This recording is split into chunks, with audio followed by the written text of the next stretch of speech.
A paz do Senhor para todos. Que alegria estar mais uma vez aqui no CEADEB TV Oficial, o seu canal de bênçãos. Uma herança de fé para você. E dessa feita, nós vamos comentar a lição de número 4 do quarto trimestre de 2023 com muita alegria. Quero receber aqui uma grata surpresa. Ele que é pastor, é cantor, é escritor e um homem de Deus.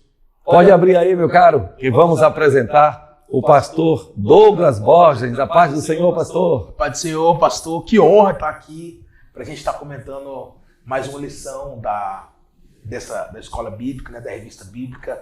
E é muito importante a gente estar trazendo esses assuntos para a edificação da igreja. É um privilégio estar aqui do lado de um doutor, né, de um homem de Deus, um homem tão abençoado. É uma honra, viu? A honra é toda nossa. Eu quero dizer a você que é aluno da EBD, professor, coordenador, secretário, prepare o seu lápis, a sua caneta, o seu computador, porque eu tenho certeza que será uma rica lição. Amém. Então vamos lá. Quero mandar um grande abraço a todos que têm nos dado um grande feedback, dizendo, olha, estou ouvindo o meu grande amigo ali de Santo Estevão, o grande pastor presidente, lá de Santo Estevão. Que Deus te abençoe, meu amigo, que o Senhor te guarde. Eu sei que tanto o Senhor como a igreja aí, os alunos, os professores, têm participado, assistido este podcast. E eu sei que tem sido bênção para muita gente. Continue assim, compartilhando, meu caro amigo Geazi.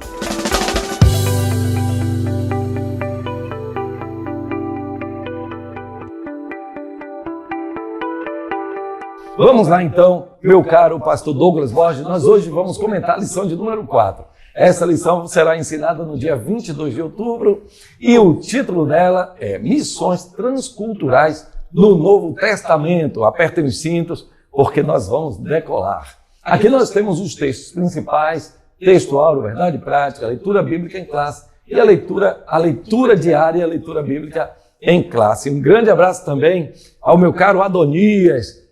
Um abraço ao meu querido Natan, que está aí na operação. Um grande abraço ao meu querido Valmir Júnior e a todo o povo que tem nos ouvido através da Rádio Vox. Que Deus abençoe abundantemente a todos em Cristo Jesus. Vamos lá. O texto áureo, pastor, ele diz assim, porque Deus amou o mundo de tal maneira que deu o seu Filho unigênito para que todo aquele que nele crê não pereça, mas tenha a vida eterna. Que textório maravilhoso, né?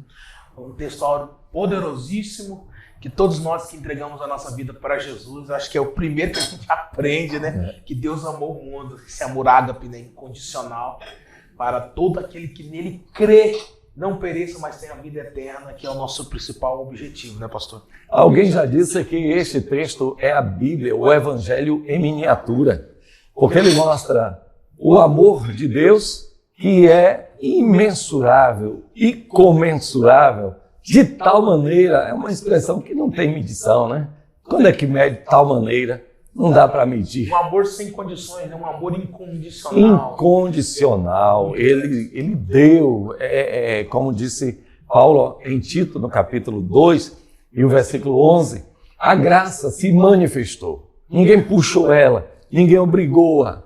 É Deus quem dispensa a sua graça através do seu amor. E o amor de Deus, pastor, ele não é um amor teórico, idílico, onírico. Não é um amor apenas de palavras.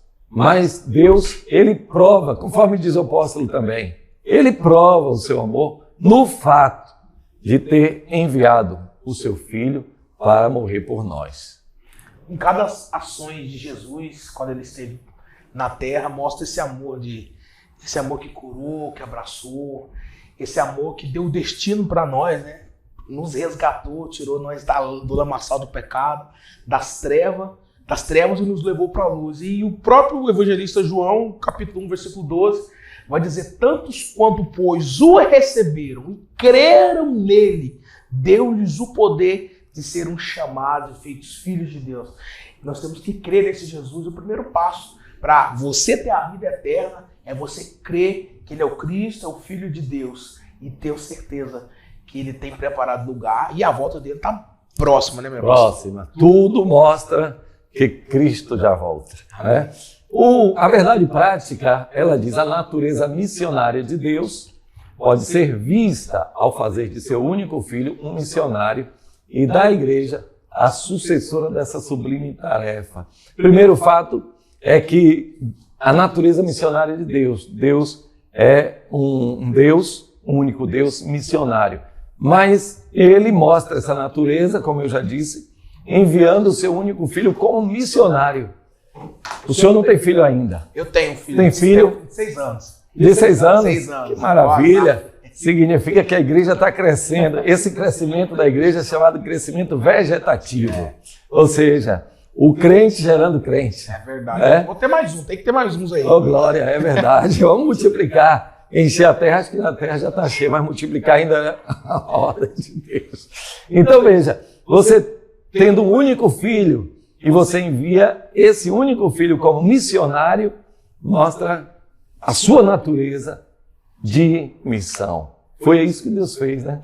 E pastor, a gente enxerga que lá em Gênesis, que teve a queda do homem, no mesmo lugar que houve a queda, houve uma palavra que foi liberada do restabelecimento dessa queda, da conexão. Foi lá que o próprio Deus disse que da mulher sairia Glória a Deus. Que pisaria da cabeça da serpente. Então, no mesmo ambiente que houve a quebra de relacionamento, porque Deus fez o homem para se relacionar com ele, foi o Deus que disse, olha, ó serpente, você não vai triunfar.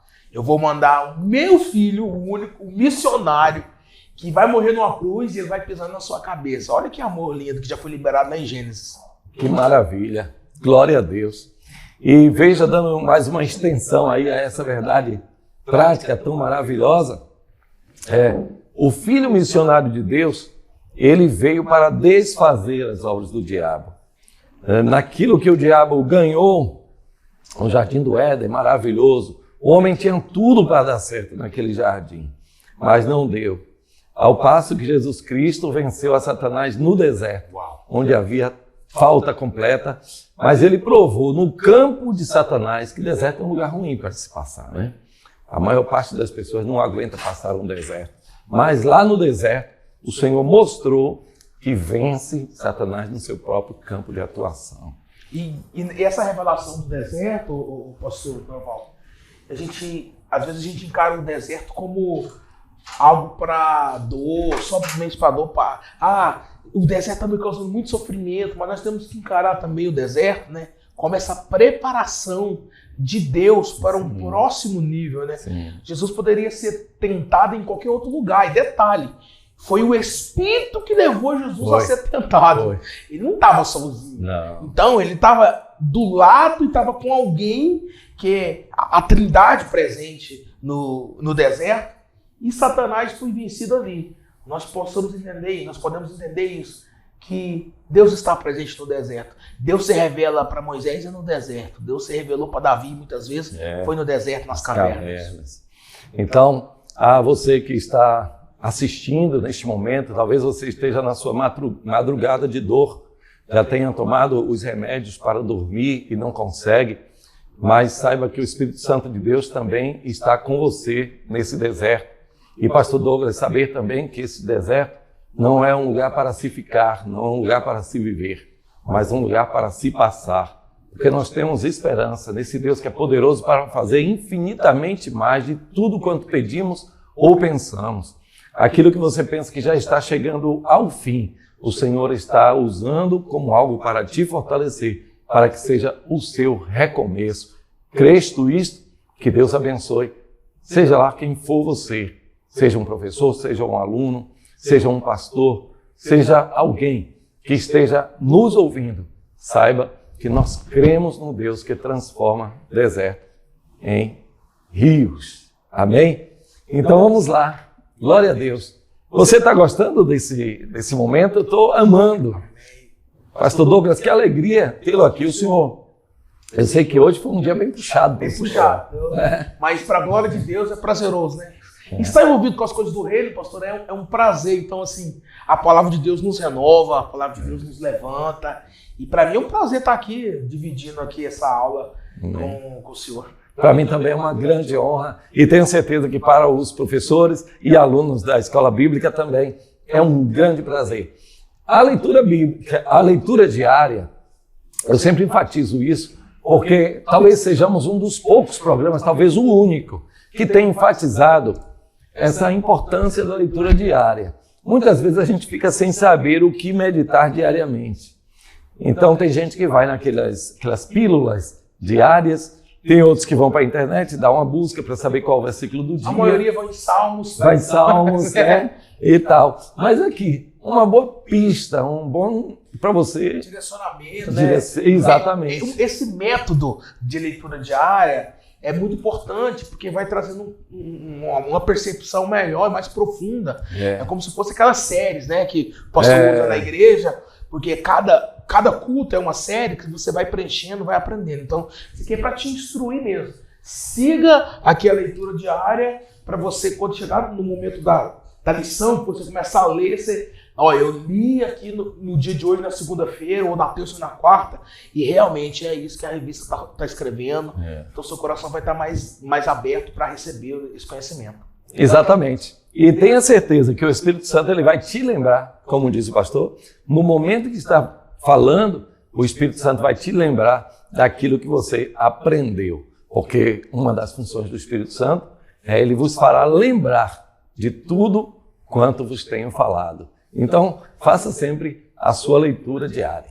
Mas vamos aos tópicos, ou melhor, aos objetivos. O primeiro objetivo desta lição, e veja, gente, que é preciso sempre fazer uma digressão, uma reanálise das lições anteriores para fazer a diferenciação. Porque, como os assuntos são muito próximos, então, a natureza missionária de Deus, a transculturação do Evangelho, no Antigo, no Novo, fica muito próximo. E algumas coisas você fala duas vezes. Então é preciso, nessa lição, que você relembre as lições anteriores e faça o diferencial. Outra coisa importante é chegue aos objetivos. Chegue aos objetivos. Mostre qual é o objetivo desta lição. Pastor Douglas, falando agora sobre uma questão didática. A mente humana, ela precisa entender para que é que ela está estudando ou para que é que está aprendendo aquilo, senão ela se desmotiva. Né? Sim, ela desmotiva. E quanto mais eu leio, quanto mais eu aprendo, eu releio, o meu cérebro ele registra aquilo. Sim. Então não adianta eu só ler um texto, um hábito, uma lição aleatoriamente. O objetivo é aprender. Aprendi o que a lição está querendo dizer? Não. Volto todinho. Isso. Em casa. Até porque, pastor, nós temos tempo. Nós temos tempo. Se nós aprendermos a gerenciar esse tempo, a nossa vida será muito melhor. O problema da nossa geração é uma geração do fast food, da coisa rápida. Só que nós temos tempo para ficar na internet, temos tempo para fazer os nossos afazeres e às vezes quando se trata das coisas de Deus, nós deixamos de qualquer maneira.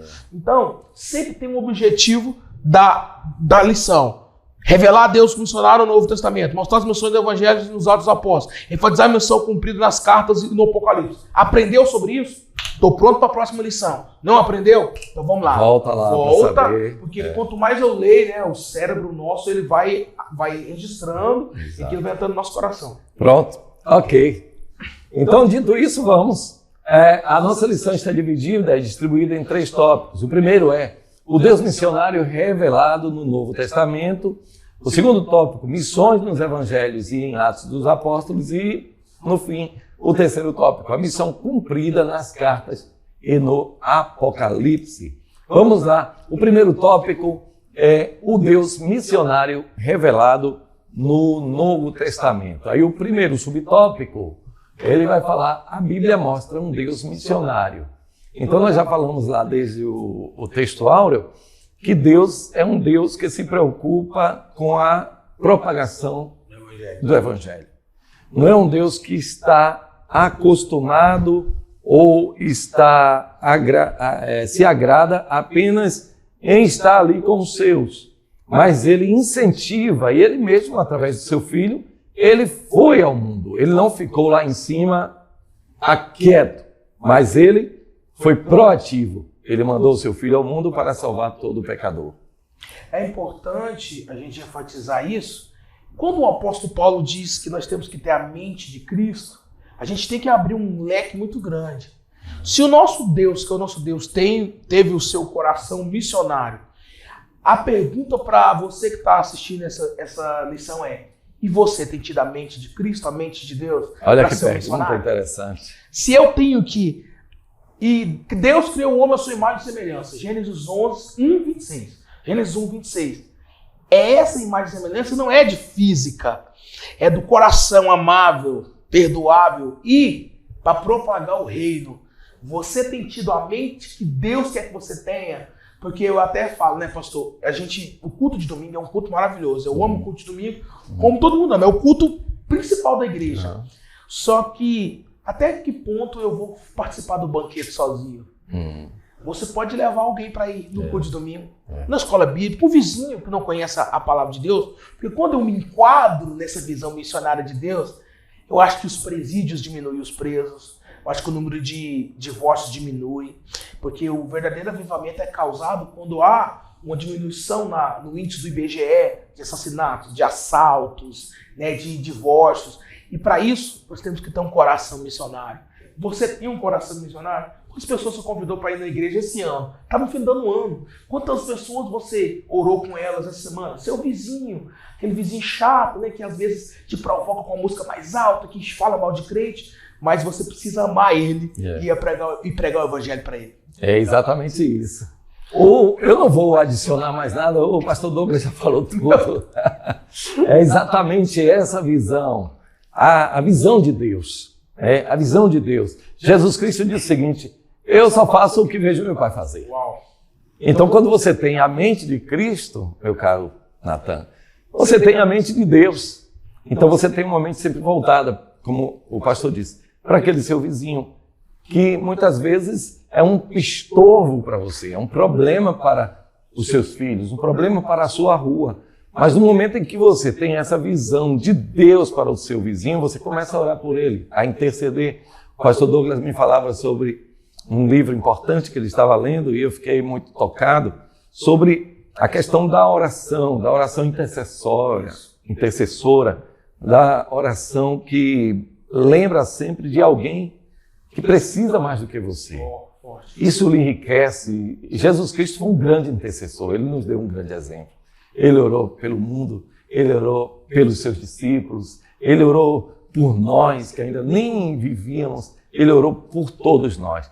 Então, ore pelo seu vizinho, seja um missionário. Mas eu não tenho como chegar até ele. Mas Deus, ele cria situações. E a gente também pode criar estratégias, por exemplo, coisas simples. Agora, eu estou falando de alguém que está no campo missionário há algum tempo. Coisas simples que pode fazer com que você se aproxime do seu vizinho. Pede a sua esposa para fazer uma tampa de cuscuz ou de bolo. Deus maravilhoso. E um suco geladinho numa tarde. Vai lá e bate e fala assim: vim cá entregar para vocês lanchar, lembrei de vocês. A primeira conexão foi criada. Uma conexão simples, mas que é de grande valia. Abriu uma porta. Olha, estuda isso aqui, para você entender. Que talvez, o Douglas está pregando heresia. Não, nem sempre se fala de Jesus pregando o evangelho. Sim. Nós pregamos Jesus com nossas atitudes e as nossas ações.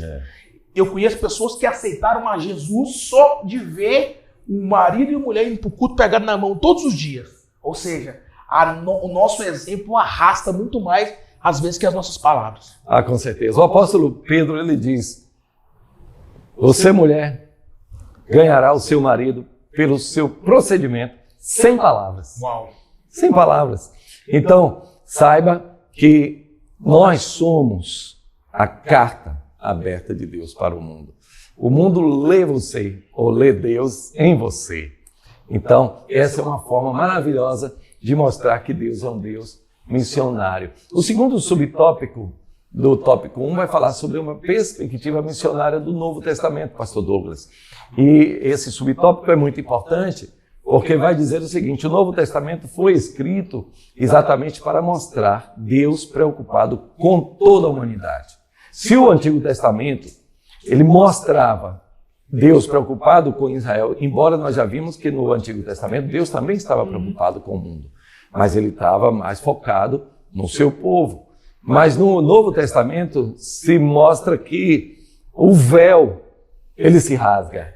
E como você citou, o pastor citou, eu falo você às vezes porque pode da sua idade, tá certo? Me perdoe. Mas o pastor citou João capítulo 1, João diz, veio para os que eram seus. No momento que os seus não receberam, deu àqueles que o receberam o poder de serem chamados filhos de Deus. Então se abre a graça para todo aquele que nele crê, e é exatamente a perspectiva do Novo Testamento, essa universalidade. Nós sabemos que a Bíblia ela tem várias maneiras de nos falar, né, dentro do campo teológico, através de alegorias, da poesia. E a gente vê que no capítulo 4 de João, quando Jesus encontra com a mulher samaritana, ali, segundo os teólogos, começa um casamento entre Jesus e a noiva gentil que somos nós. Aí eu já vi até as comparações. Abraão e Sara se conheceram num poço. Isaac e Rebeca num poço. Jacó e Raquel num poço. Jesus e a mulher samaritana num poço. Olha, você viu, o Antigo Testamento se cumprindo ali no capítulo 4. E ali, Samaria foi inundada pelo amor de Jesus, um lugar onde tinha uma grande rixa. Jesus fala assim, peraí, deixa eu encontrar com aquela mulher ali, porque ela será a minha primeira missionária. Enquanto os discípulos estavam querendo matar, Jesus estava querendo dar vida. E aquela mulher deu vida para toda Samaria. Muito forte isso. Num lugar onde o preconceito ele era tão grande, né? Esse povo que foi uma mistura desde lá, o capítulo 17, de 2 a Reis, das tribos que se dividem, né? Exatamente, que os assírios colocaram lá pessoas totalmente estranhas, cultos estranhos, mas a universalidade do amor de Deus alcançou. E uma coisa interessante, pastor Douglas, que aquela mulher, ela sai anunciando. Nossa. Ela não procura onde é que eu vou fazer um curso aqui e tal, não. A alegria do coração. O poder transformador que ela teve do encontro com Jesus, que foi imediato, ela não teve nenhum estudo teológico, nenhuma direção teológica, mas ela tinha algo muito poderoso, que era a experiência da transformação. Testemunho pessoal. Olha, você vê, eu chego sempre aprendendo de Deus falando isso. A experiência da transformação gera frutos. É por isso que quando a Bíblia diz que nós fomos comprados por um preço de sangue, foi da forma literal mesmo. Não foi alegórica nem poética. Então isso no mundo espiritual tem um grande valia. Aquela mulher teve uma experiência tão profunda com Jesus naquele lugar que ela falou assim, aí nós vamos falar sobre o tema da transacional, cultural, missionária. Nós temos que receber esse evangelho, não é para ficar para nós, é para espalhar. Borrifer, um dos grandes teólogos alemão, vai dizer que Jesus não veio para ter, Jesus veio para ser para os outros, o entregar. Então Jesus falou assim, eu vim aqui e se você soubesse da água que eu posso te dar, você vai beber, nunca mais terá sede, você não estaria falando comigo dessa forma, né? Falando assim, meio conjecturando. Aí ela falou assim, mas como que eu vou beber dessa água? Então Jesus oferece para ela uma água, ela bebe, sacia, só que ela fala assim, eu vou ter que ser uma missionária, o coração dela, eu não vou guardar isso para mim. Eu preciso expandir, eu preciso entregar aquilo que eu recebi. É muito Glória forte. A Deus, é maravilhoso. Aleluia.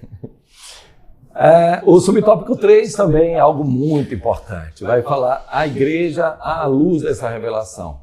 E como a mulher samaritana, ela abriu as portas para o encontro de Jesus Cristo, um judeu, com o mundo gentílico, também é um exemplo, um paradigma para a igreja. É a igreja quem vai fazer esse papel. Não é mais Israel, não serão anjos. O apóstolo Pedro, ele diz que os anjos gostariam muito de atentar para a pregação do evangelho, mas não foi a anjos quem o Senhor sujeitou, deu essa missão. Foi a nós como igreja. Então, a igreja, à luz dessa revelação e dessa responsabilidade, uma grande responsabilidade. Agora, pastor, deixa eu falar um aspecto dessa revelação, dessa responsabilidade, mas também desse grande prazer de fazer a missão. Eu falava no culto de doutrina que é o seguinte, nós temos realmente a obrigação, mas quando nós fazemos a vontade de Deus, nós voltamos com tanto prazer, né?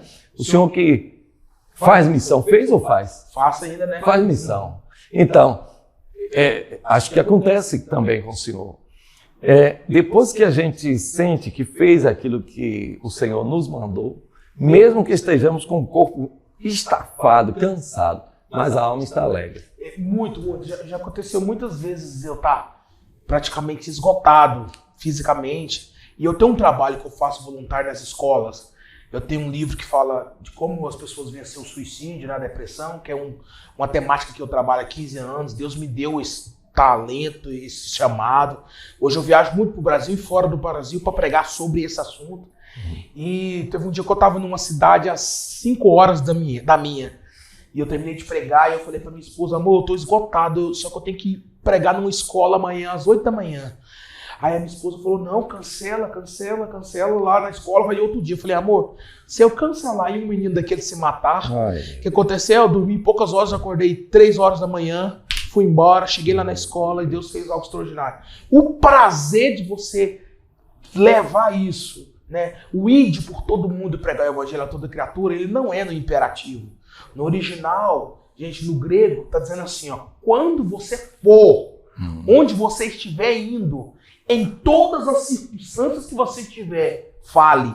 Até nas férias, pastor, obreiro. Vamos dizer que você vai, eu vou lá pra praia lá do sul. Você tá na praia, mas ainda você continua sendo missionário.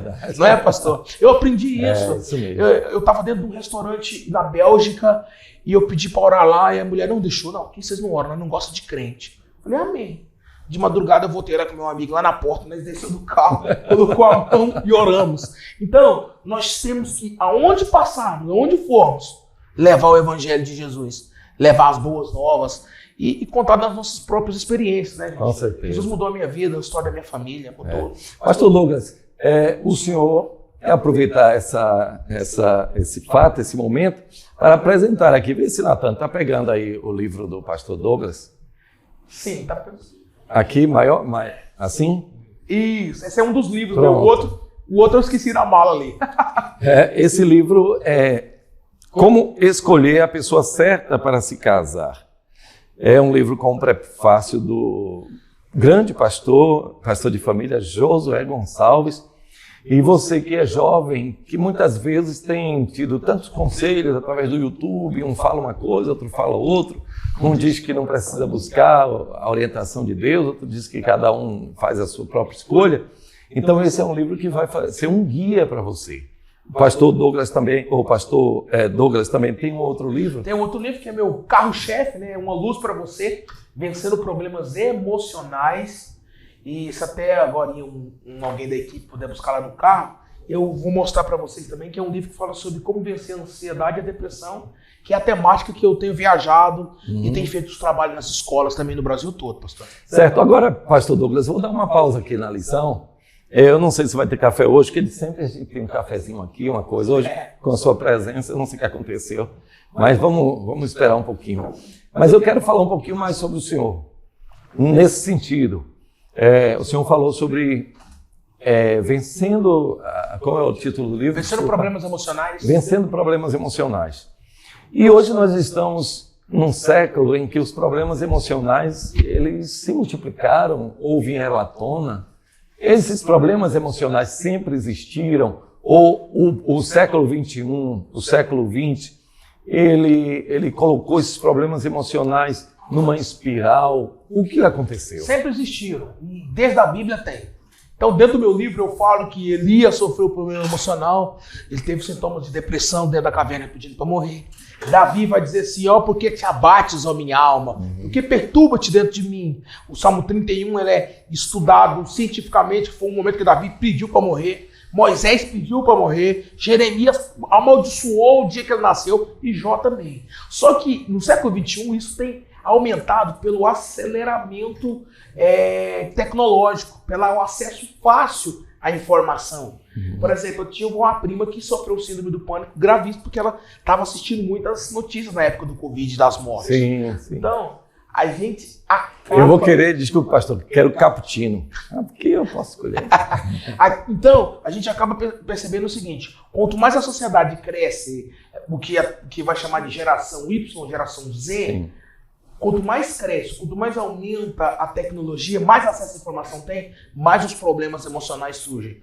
Porque muitas coisas causam problemas emocionais. Dentre elas, por exemplo, o acesso à pornografia. É uma coisa que causa um grande problema emocional, porque cansa seu cérebro. O senhor fala sobre isso no livro? Falo, eu sempre dou pincelada. Eu falo sobre abuso sexual, eu falo sobre pornografia, sentimento de orfandade, são filhos órfãos de pais vivos. Inclusive agora eu comecei a escrever um novo livro. Temática importante. Um novo livro meu agora que eu creio que vai ser um dos mais fortes, que é sobre paternidade.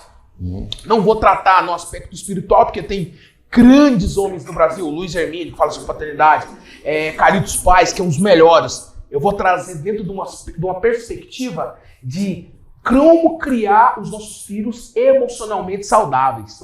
E aí eu vou falar a importância do pai ser presente no crescimento do filho desde a infância. Da primeira infância, da segunda infância, na adolescência e na juventude. Então, os problemas emocionais surgem por excesso de traumas, bagagens do passado, bagagens do presente e possíveis bagagens do futuro, que o nosso cérebro é acelerado, ele tende a pensar nisso. Então, nada mais que nós temos que ter um controle emocional. Isso vai fazer a gente ter uma vida saudável, podendo conciliar vida humana, secular, com vida espiritual e vida familiar. E dentro desses 3 pilares, eu consigo sim ter uma casa abençoada e saudável e ter um equilíbrio emocional. Mas nunca se esquecendo que quanto mais eu busco a Deus, quanto mais eu me aproximo de Deus, mais difícil vai ser para eu ter problemas emocionais. Não que isso seja, vamos desmistificar isso aqui, depressão é demônio, depressão é falta de Deus. Não, é patologia. Mas é comprovado cientificamente que quanto mais eu busco a Deus, quanto mais eu estou perto de Deus, o meu cérebro tem uma tendência de ser mais saudável. Me diz uma coisa, pastor. Tem alguma forma de desacelerar a nossa vida? Porque eu observo que as pessoas estão muito irritadiças. Elas tomam... Sem açúcar, café, misericórdia. Bota um pouquinho de... Vamos lá. Uma forma de desacelerar? Tem alguma forma de desacelerar? As pessoas estão muito irritadiças. Muitas vezes, antigamente, a internet... Do meu tempo, eu não sou velho não, mas você fazia uma descagem e depois da descagem, que levava cerca de 1 minuto, 1 minuto e meio, você abria um outro navegador e aquele navegador ia e você achava isso ótimo. Hoje, se não entrar a tela logo, você acha que está demorando demais. No trânsito, a mesma coisa. Porque a nossa geração, eu até falo, geração do fast food, né? Geração do drive-thru. Você passa ali e faz o pedido, só que se você for olhar biblicamente falando, não existiu nenhum homem nem uma mulher de Deus que viveu uma promessa que não passou pelo teste do tempo. Como gerenciar, como desacelerar, colocando os seus pés no lugar, aprendendo a fazer com excelência, porque quando você faz as coisas rápido, você não tem como você fazer com excelência. Tudo que você tenta fazer rápido pode dar algum tipo de erro. Quando eu desacelero, coloco a cabeça no lugar e eu uso a respiração, quando eu uso a respiração, eu falo de forma literal, cientificamente o nosso cérebro, ele recebe oxigênio quando a gente respira e ele fica calmo. Por isso quando você está no trânsito e que você leva aquela fechada, você conta até 10, aquele ditado popular. Respira profundamente. Aquilo ali é científico, porque o seu cérebro ele recebe as informações e você fica sussa, fica sossegado. Como desacelerar, pastor? Conciliar a nossa vida financeira, familiar, espiritual e ter um equilíbrio. Não adianta eu ser uma pessoa muito presente nos cultos, na igreja, na obra, mas ser um pai ou uma mãe ausente dentro de casa. Não tem um equilíbrio. E não adianta eu ser uma pessoa muito presente nos meus filhos, dentro de casa Deixar e deixar a igreja espiritual. Então, nós temos que ter um equilíbrio. O que o apóstolo Pedro vai dizer? Crescer na graça e no conhecimento. Então, tem que andar lado a lado. E nunca se esquecer, gente. Eu estou do lado de um pastor. E eu também sou um pastor itinerante. Mas eu estou do lado de um pastor de igreja. E você que é ovelha dele ou de um outro pastor, nunca se esqueça que ele é um tipo de pai para você. Existem 3 tipos de paternidades: biológica, espiritual e divina. Biológica são os nossos pais, espiritual os nossos pastores e divina de Deus. O pastor é uma pessoa que você precisa fazer um gabinete com ele. Não é só para confessar pecado, não. O gabinete é para esclarecer dúvidas. Um gabinete é para pedir um ombro para chorar, não é, pastor? Desacelerar isso, assim, pastor, estou precisando de ajuda. Me ajuda Um aconselhamento. Porque tem coisa na nossa vida que nós criamos. Tem gigantes nas nossas vidas que nós criamos, mas eles não existem. Mas um aconselhamento pastoral resolve. Tem casal que estava pensando em divórcio, mas aí teve um aconselhamento pastoral, aí o pastor conversou e ambos se perdoaram. Acabou, não pensou mais em divórcio. É verdade. Desacelerar é buscar ajuda. Muito bom. Que fecho maravilhoso. Estou aqui com o pastor Douglas Borges. Podia ser Douglas Batista. Mas é um goiano de primeira categoria. Ele esteve lá na igreja humilde, lá em Capelinha. Meu irmão, que fogo. E aí você já chega lá falando em mistério. Foi muito bom. Eu recomendo que você chame ele. A sua agenda é muito apertada. Ele está retornando para aqui. Volta para o Goiânia amanhã já. Já está voltando. Mas a próxima vez que vier aqui a Salvador, me avisa para a gente marcar algumas outras coisas. Aí, tá Obrigado. Certo? Que honra. Vamos então. A sinopse do tópico 1 é Bíblia toda, e mais especificamente, a Bíblia toda, mais especificamente o Novo Testamento, revela um Deus missionário. Nós já vimos isso de uma maneira bem intensa. Agora, o tópico 2 diz assim: missões nos evangelhos e em Atos dos Apóstolos. É uma narrativa. Primeiro, nos evangelhos nós vemos Jesus Cristo. E percorria Jesus toda a Judéia, Samaria, e até mesmo o ministério de Cristo, ele não começou no centro, ele não começou em Jerusalém. Para dizer a verdade, ele queria ir para a Judéia, o pai quando veio do Egito, mas soube que o Herodes Arquelau, que também era mau, estava lá. Então ele veio, ele ficou em Nazaré. Fugido, né? Fugido. Ele ficou na Galileia. Que coisa interessante, pastor Douglas, porque a Galileia, conforme Isaías capítulo 9 diz, ela era mal vista também. A Galileia chamava Galileia dos gentios. Mas foi ali que Jesus Cristo, ele iniciou o seu ministério. E sabe o que aconteceu? No momento em que Jesus Cristo começa o seu ministério na Galileia, a Galileia começa a atrair pessoas. Uau. Aí eu tenho uma mensagem aqui, Natan. Uma mensagem para o professor que está com a classe pequena e está dizendo assim, olha o que Deus está me dizendo aqui. O pastor me colocou na menor classe. O pastor, ele me desonrou. Ele não me ajudou. Ele me colocou na pior faixa etária, na mais problemática. É mais problemática se você pensar assim. É mais difícil se você pensar assim. Mas se você pensar que Jesus Cristo foi colocado na Galileia dos gentios e ele fez a luz brilhar naquele lugar, então você vai repensar tudo que você está pensando e vai ver. E você vai olhar para a sua congregação, seja ela que tamanho for, e você vai ver que existe uma grande oportunidade de Deus mostrar em você o que ele pode operar. Sabe, pastor Douglas, eu já passei por isso. Eu tinha uma classe de jovens muito grande, graças a Deus, sou animado ainda. Mas eu era muito entusiasmado e tal, ficava procurando coisas novas. E de repente o coordenador me disse, essa classe está muito grande, vamos dividir, está ficando difícil para você. Eu fiquei triste, mas não foi o pior. Eu fiquei triste, a minha classe foi dividida em duas, não foi o pior. O pior foi que no próximo ano eu fiquei sem classe. Ele disse, rapaz, você vai ver aí uma outra classe de jovens que nem existe. Você vai fundar. Eu digo, o sangue de Jesus tem poder. Mas acostumado a obedecer, Eu me lembro que ficava na galeria a minha classe. Só tinha 2 irmãos problemáticos, os jovenzinhos. Aí que foi que eu fiz? Disse, rapaz, que vergonha. Aí eu comecei a ir nas casas dos jovens que eu sabia que não estavam frequentando a igreja. Aí eu esperava. Eu me lembro que tinha um, até hoje são meus amigos, que eu chegava lá, a mãe dele dizia, ô irmão Clovaldo, não acorde eles não. Eles ficaram no baba até 1h da manhã. Eu digo, rapaz, ô irmão, não tem um jeito, eles são meus únicos alunos. Tem que mostrar presença dentro da sala de aula. Eu espero, eu ficava esperando.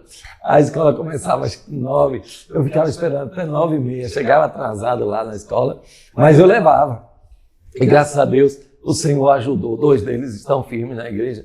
E a classe começou a crescer. Cheio de gente perguntando, sabe aqueles alunos que ficam perguntando direto? Não, professor, mas não concordo, não, eu gostava. Porque aquilo desafiava a crescer. Desafiava. A ler mais. Desafiava, né? Exatamente. Então eu gostava, porque aquilo ali movimentava a classe. E a classe começou a crescer, a crescer, a crescer. E ali Deus me ensinou uma grande lição. De que não é a minha força que faz as coisas acontecerem, é a força dele. Eu aprendi a confiar em Deus. Então, eu quero dizer para vocês que Jesus iniciou o seu ministério talvez no pior lugar. Quando disseram, ele é de Nazaré, rapaz. Natanael diz, pode vir alguma coisa boa de Nazaré? Olha o rótulo que foi apregoado em Jesus, né? Pois é. Mas deixa eu dizer algo para você, pegando esse insight aqui. Os rótulos que as pessoas colocam em você não definem quem você é. Glória a Deus. Quem define quem você é o que a Bíblia diz ao seu respeito.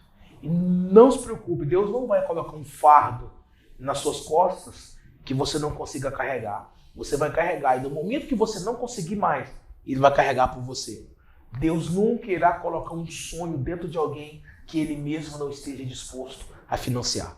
Glória a Deus. Recebe essa palavra. Forte demais. Então, nos evangelhos nós vemos isso aí. Jesus Cristo, Ele curava, Ele expulsava demônios, mas o principal, Ele anunciava o evangelho do reino. As coisas, pastor Douglas, que Cristo fazia, Ele fazia para glorificar o nome do Pai. Mas Jesus Cristo não era um milagreiro, ele não queria que fosse assim. Ele não expulsava demônios por prazer ou para mostrar, não. Não usava o dom em benefício próprio. Exatamente. Nós estamos num tempo onde os profetas estão usando o dom em benefício próprio. Até acontecem as maravilhas dos cultos, mas aí eles usam aquilo para ganhar dinheiro, para ficar bem e vão pagar caro. Isso tem desvirtuado o evangelho, porque tem muita gente nas igrejas que vão, como disse Jesus, por causa do pão, da multiplicação. E o Senhor quer que nós estejamos lá para sermos alimentados. É muito forte isso, que Jesus ele dá um sermão no povo, manda o povo embora, e um monte de gente levanta e vai embora. Aí Jesus olha para os discípulos e fala assim, o que você está fazendo aqui também? Pega descendo, vai todo mundo embora, seus interesseiros. Aí o Pedro vai dizer, para onde nós iremos? Se só o Senhor tem pão, só o Senhor tem alimento sólido. O Pedro, quando eu ver ele lá no céu, eu vou dar uns cascudos dele, mas ele era demais. Um cascudo e um abraço. Eu admiro muito o Pedro pelas declarações dele. Ele sentiu o Cristo. Quando eu falo assim, eu sinto a glória a Deus. Eu também estou arrepiado aqui. É muito forte. Então, assim, Jesus conhecia o coração de todo mundo. Jesus sabia quem estava ali por interesse ou não. Mas ele nunca deixou de pregar a verdade. Ele nunca deixou que alguém tirasse a afirmação de filho que ele tinha. Porque quando ele perguntava, quem te mandou? Ele dizia, o meu pai me mandou. Então ele falava com a boca tão cheia, que ele estava dizendo, eu sou afirmado, como o pastor disse agora, eu faço aquilo que o meu pai manda. Eu estou aqui para obedecer ao meu pai. E Jesus, ele se doou, ele se deu por nós, né? Jesus ele é ao contrário da natureza humana. A natureza humana sai de perto do indivíduo para ficar junto com a multidão, porque na multidão você consegue mais benefício. Jesus é o contrário. Em muitos momentos na Bíblia ele sai de junto à multidão para ficar sozinho com o indivíduo para tratar ele. Foi assim que ele tratou a mulher samaritana. Foi assim Nicodemos, ele tratou Zaqueu, a mulher do fluxo de sangue. Quando Jesus para e diz alguém me tocou, ele está criando uma barreira do mundo espiritual, dizendo, espera, eu não sigo a caravana enquanto eu não resolver o problema dessa menina aqui. Então, deixa eu... E detalhe, ele está indo para a casa de Jairo para resolver um outro problema. Mas Jesus, ele não deixa ninguém... Olha isso aqui, Jesus não deixa ninguém embora. Aquele que quer receber, que quer ser transformado, ninguém vai embora de mão vazia. Você quer voltar saciado? Espera aí. Eu estou indo para resolver um problema, mas espera aí, eu tenho que atender a mulher samaritana. E nós, o coração missionário, às vezes, você vai deixar de atender uma necessidade talvez sua, um momento com a família, um momento de lazer, para atender uma necessidade do reino. Não que isso seja uma regra, mas quando nós temos um coração missionário, nós estamos aqui não para ter, mas nós estamos aqui para ser para os outros, igual Jesus era. Glória a Deus. Então, nos Atos dos Apóstolos, também, nós vemos isso de monte, né? O Lucas, ele foi um grande médico, mas a sua característica que mais nos chama a atenção é como historiador. Uau. Ele é muito preciso. Eu quero escrever um livro sobre o Lucas ainda. Ele é muito preciso. Maravilhoso. Meu Deus, Deus usou este instrumento de uma maneira majestosa. Ele escreveu dois livros para ganhar um cara, Teófilo. Teófilo. Imagina. Olha o tanto que o poder de uma alma vale mais do que o mundo inteiro. É muito visível naquele filme do apóstolo Paulo, né, que lançou recentemente, A Vida de Lucas. Olha que coisa linda, o pastor Clevaldo. O camarada, ele pega 2 livros que é intensos, Atos dos Apóstolos, um livro muito poderoso, e o Evangelho de Lucas, para ganhar um cara, para ganhar uma pessoa. É claro que não sei se na história bíblica ou judaica está escrito, mas aquele homem lá, o Teófilo, deveria ser um cara muito importante ali. Com certeza. Diz que ele era um mecenas, ele foi quem bancou este livro. E Lucas, eu escrevi esse tratado, Teófilo. Uau!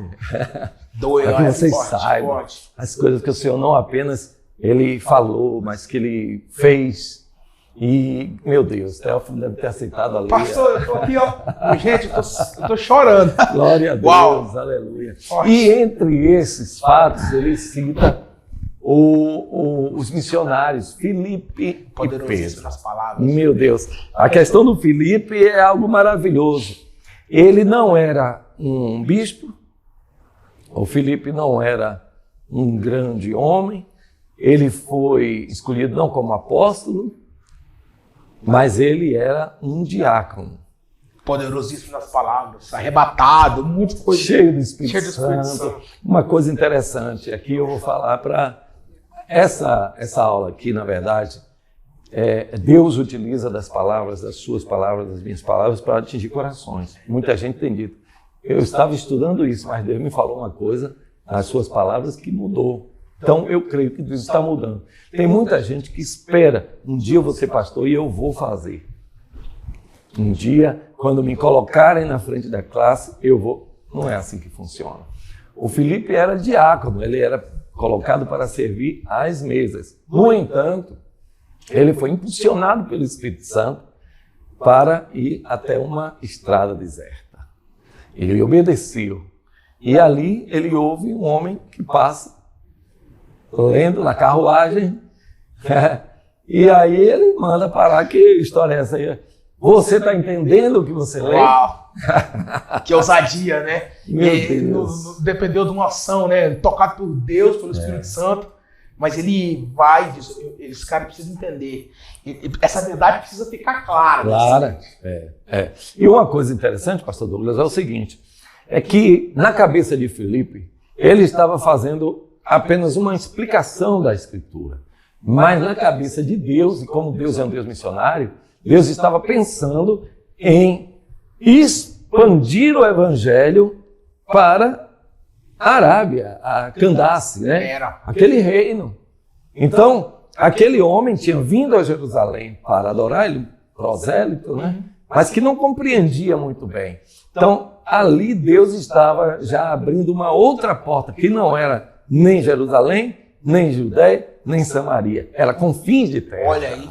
E é muito forte isso, porque se você for estudar sobre as camadas da sociedade que Jesus inseriu em vida, você vai ver que o mesmo Jesus que chama um Pedro indouto, chama um Levi, que é um camarada que falou para os romanos dentro de uma linguagem douta, e também um Zaqueu, um republicano da alta sociedade, um Nicodemos, ou seja, Jesus, a mulher do fluxo de sangue, Jesus ele atinge cada camada.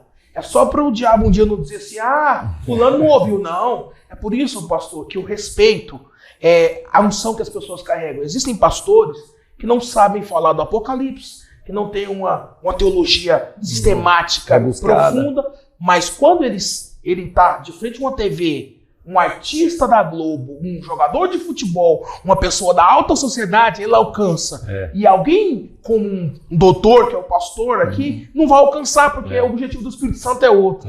Por isso que nós temos que aprender a respeitar essa pluralidade do reino. Em todas as camadas, Jesus sempre tocou alguém, só para dizer, do pobre até o rico, do indouto até o douto, do coração duro até o coração mole. Jesus ele teve esse cuidado. É verdade.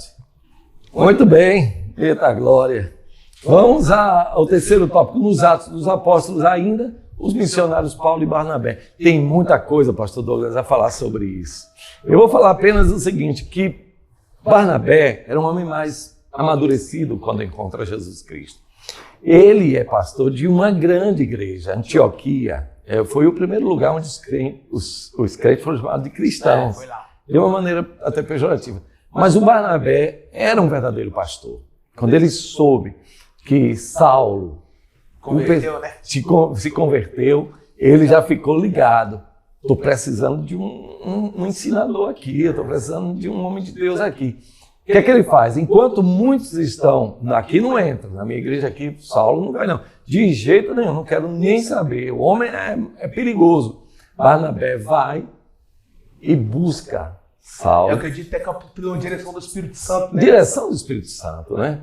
Que coisa maravilhosa. Quem sabe, aqui, por favor, Natan, quem sabe você está olhando para este jovem hoje e dizendo, é problemático. Não convivo mais com ele, na minha igreja não entra mais.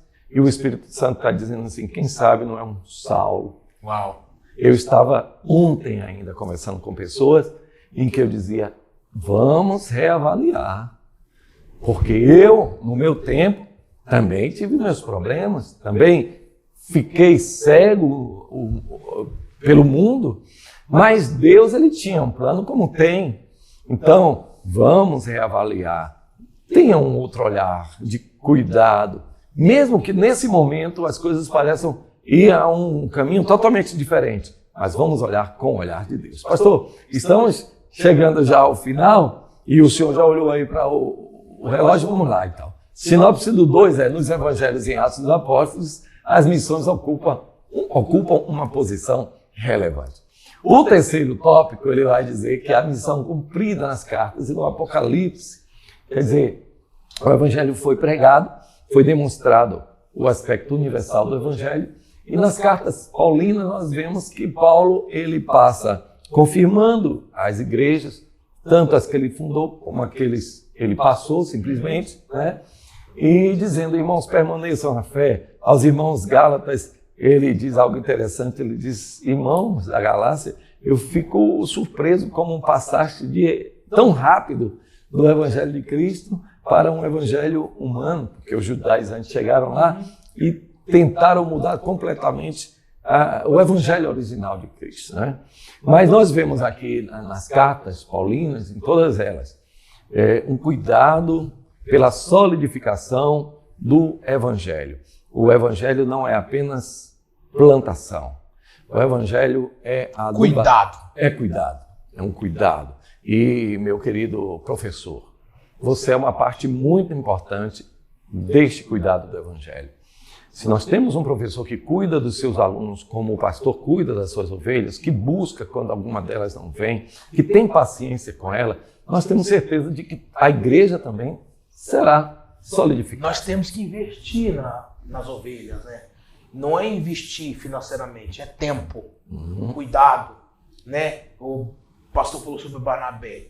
Ele pegou o apóstolo Paulo, recém-convertido, e passou em todas as igrejas que ele tinha passado, reafirmando a transformação de Saulo. E lá na frente, quando Paulo leva João Marcos e devolve João Marcos com raiva, porque o Paulo queria aprender de falado, quem que pega o João Marcos para cuidar? Manabé. Manabé é um paizão, né? É um paizão, é o que coisa linda. Que cuida. Né? E quem foi João Marcos? O camarada que escreveu o Evangelho de Marcos. Olha que coisa linda. Então, Deus tinha um plano especial. Deus tinha um plano especial. Então, o pastor que está lá na igreja, o pastor local, ele vai ensinar, ele vai cuidar, mas você que é um professor, você que é um líder, você vai ter que trazer as ovelhas para o pasto. As ovelhas vão comer o pão, elas não vão vir sozinhas. Você vai ter que ir buscar. E às vezes isso requer tempo, requer renúncia de um dia de folga, onde você poderia estar na praia, mas não, você tem que ir lá na casa do perdido. É a reafirmação disso. A igreja, ela não é simplesmente as paredes de cimento, não. A igreja é você, somos nós. Invista em alguém, busque alguém, não desista de ninguém, porque Jesus, como o maior missionário, nunca desistiu de ninguém. Essa é uma verdade do Evangelho. Não deixar ninguém para trás. Muito bem.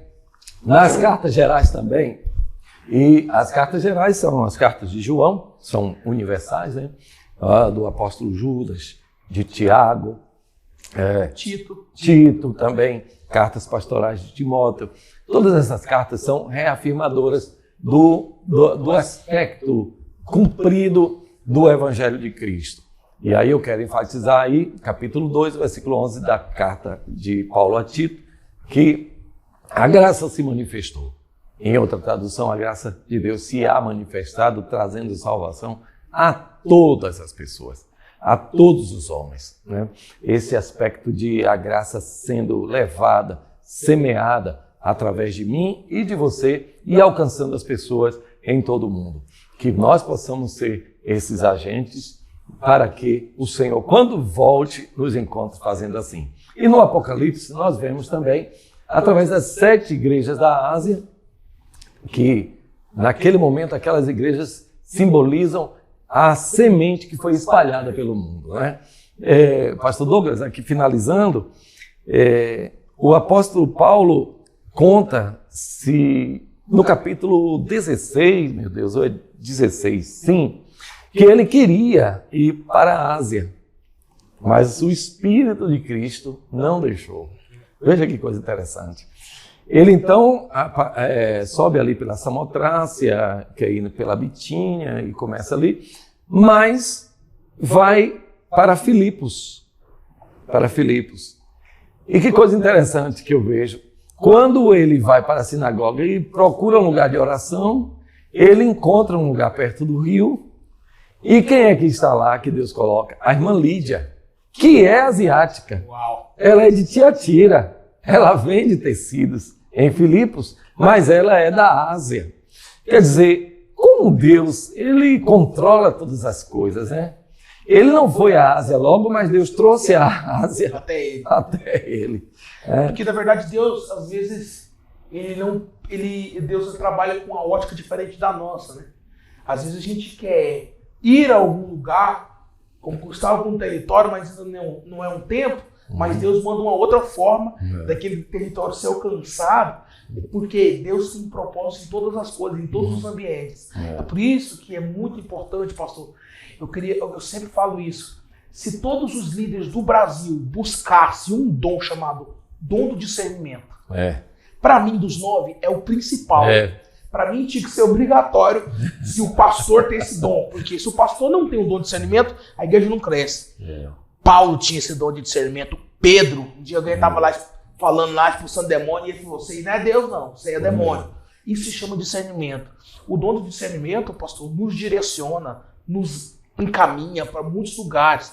Lá atrás, nas 12 tribos, existia uma tribo que era responsável pelo discernimento para onde Israel ia, para o que Israel fazia, a tribo de Issacar.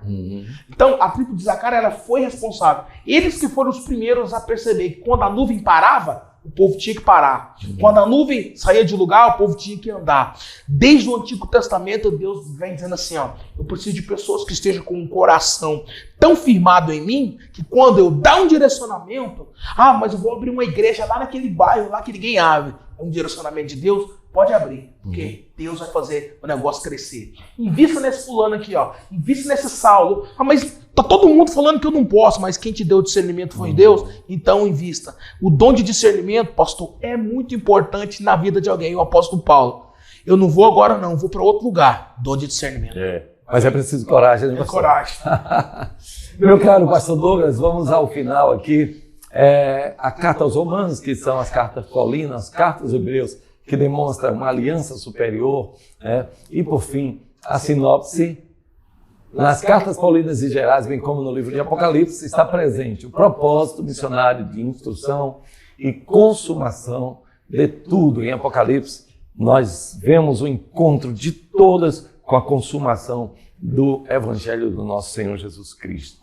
E, gente, eu quero agradecer ao pastor Douglas, a sua presença aqui dinamizou, ajudou, fortaleceu. Eu tenho certeza que o pessoal aqui, todos que ouvem e assistem o programa, estão muito felizes com tudo que ouviram. Muito obrigado. Eu agradeço, pastor Cleovaldo, obrigado por essa oportunidade.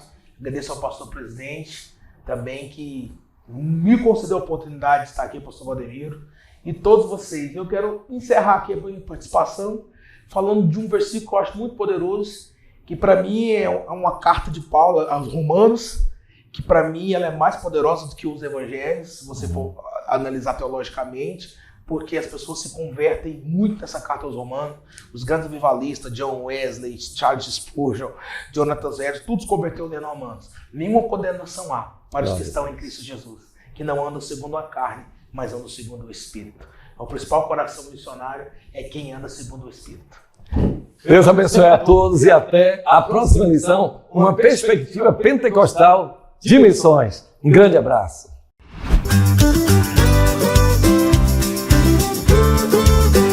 CEADEB TV, uma herança de fé pra você.